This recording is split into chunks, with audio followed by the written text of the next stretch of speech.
समाज बांधवांनो, आज मालेगाव शहरातील आपल्या एका समाज बांधवांचा या ठिकाणी सत्कार संपन्न होत आहे।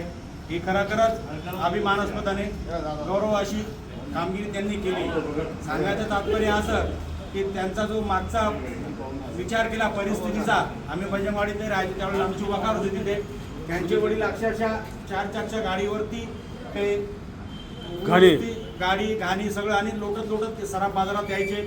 घर 10 बाय 15 असेल, लहान घरात एवढा मोठा परिवार राहून त्यांनी ते परिस्थितीची तडजोड करत ते इथपर्यंत पोहोचले आणि खूप चांगलं काम केलं त्यांनी। समाजात तिथं व्यवसायामध्ये पण आपल्या 2-3 शाखा नवीन तयार केल्या आहेत तुम्ही, आणि त्याचं दातृत्व खूप चांगले। तुम्ही सगळ्यांनी बौद्धकांनी दामिनी पिक्चर बघितला असेल, त्याच्यामध्ये ज्यावेळेस तो अमरेशपुरी त्या सनी देओलकडे जातो, त्याला त्याच्यावर तो एक पंटर राहतो, तो लगेच पिस्तौल काढतो किंवा हत्यार काढतो, तो म्हणतो चड्डा इसको समझा, ऐसे खिलौने बाजार में बहुत मिलते हैं लेकिन इसके खेलने के लिए जो जिगर मिलता है तो दुनिया के किसी बाजार में नहीं मिलता।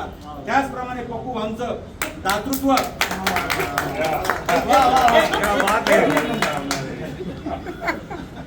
दातृत्व, कर्तृत्व आणि नेतृत्व हे कुठल्याही जगाच्या बाजारात विकत मिळत नाही, ते स्वतःला आपल्याला तयार करावं लागतं। त्यांचं दातृत्व म्हणजे मालेगाव शहरात इतके मोठे पैशावाले असून सुद्धा त्यांनी आपले जे समाजसेवक आहे नावी आप्पा यांना मोठ्या उदार मनाने ती काही गाडी घेऊन दिली। दातृत्व यांच्यामध्ये आहे, कर्तृत्व त्यांनी आपल्या व्यवसायातून दाखवून दिलेलं आहे आणि भविष्यातील नेतृत्व उभं करतील।